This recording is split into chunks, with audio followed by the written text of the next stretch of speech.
now from Knoxville, Tennessee. Bob Corker, he's the Republican candidate. This is shaping up, Mr. Corker, as a very, very nasty race. 2 weeks left to go. There was this ad the Republicans put out in your state, and some are suggesting that it's playing the race card in Tennessee. Listen to this little clip. I met Harold at the Playboy party. The Republican National Committee is responsible for the content of this advertising. Harold, call me. All right, I know this is not your ad, but if you really, really wanted it, to get it lifted, you probably could. No, that's not true. We actually have been on national TV as we are now. We've asked senators to call. These are independent expenditure groups. We want it down. We do not believe that it does not represent our campaign. We have nothing to do with it. We believe that it's tacky and has no place in this race. Is it, you say it's tacky, but is it racist? You know, it's tacky and certainly has no place in this race. But do you see why some are suggesting, including former Republican Senator, former Defense Secretary William Cohen here in the Situation Room yesterday, that it's certainly almost like playing the race card?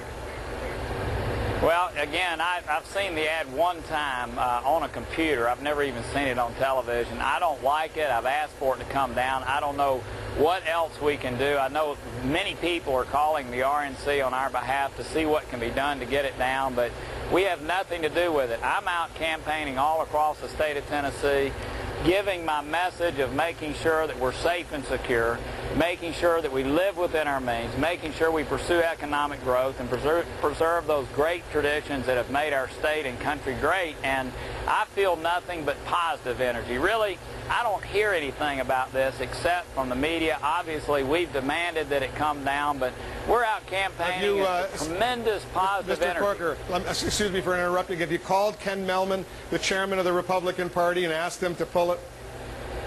Our campaign officials have talked to people at very high levels there and asked that this come down. I don't know who specifically has talked to who, but I know it began the very first day that it came. Have you made a call to the RNC? Have you made a call to the White House and told Republicans, you know what, I think this is hurting the state of Tennessee, hurting this debate, and I'd like to see it go away? Everybody at the RNC from the top down knows that I want this down. There are senators who are my friends, some of which are inside, that are making calls to do the same. Everyone knows that we want it down. And look, I'm out here campaigning. We have nothing whatsoever to do with the ad. As a matter of fact, I wish that my opponent would join me in asking that the ads that are being run by the DNC would come down. Both of them have no place in this race, and we are very proud of the things that we ourselves are doing.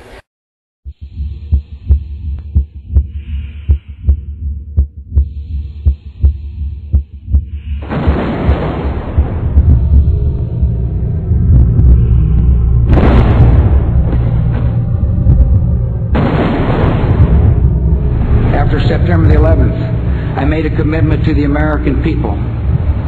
This nation will not wait to be attacked again.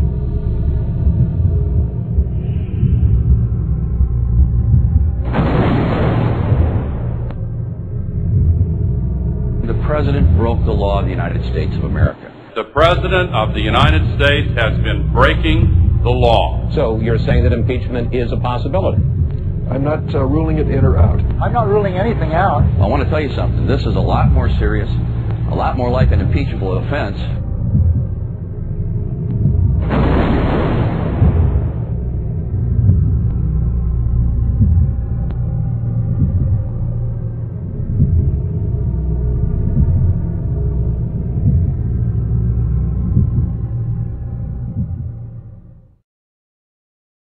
The President himself came back today, and in the questions and answers that followed a speech in Cleveland, he insisted he never linked Iraq and Saddam Hussein to 9/11. He said there were three main reasons for going to war in Iraq: weapons of mass destruction, the claim that Iraq was sponsoring terrorists who had attacked us on 9/11, and that Iraq had purchased nuclear materials from Niger. All three of those turned out to be false. First, just if I might correct a misperception, I don't think we ever said, at least I know I didn't say, that there was a direct connection between September the 11th and Saddam Hussein. We did say that he was the state sponsor of terror. I was very careful never to say that Saddam Hussein ordered the attacks on America. Then that must have been a different George W. Bush who gave the State of the Union address on January 28, 2003.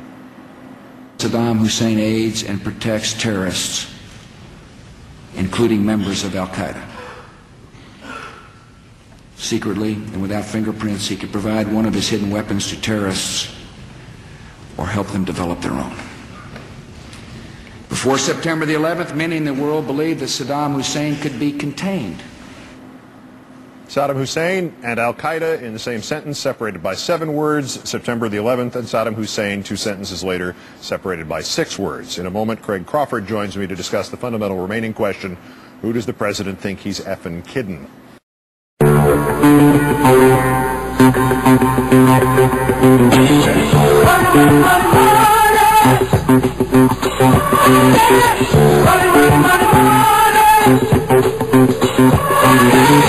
Some people got to have it. Do things, bad things with it.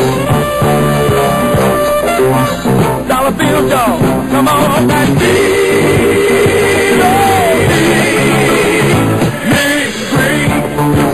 Almighty dollar, know that money. Give me a nickel, brother, can you buy that? Money can drive some people out of the mud. Money, money, money, money.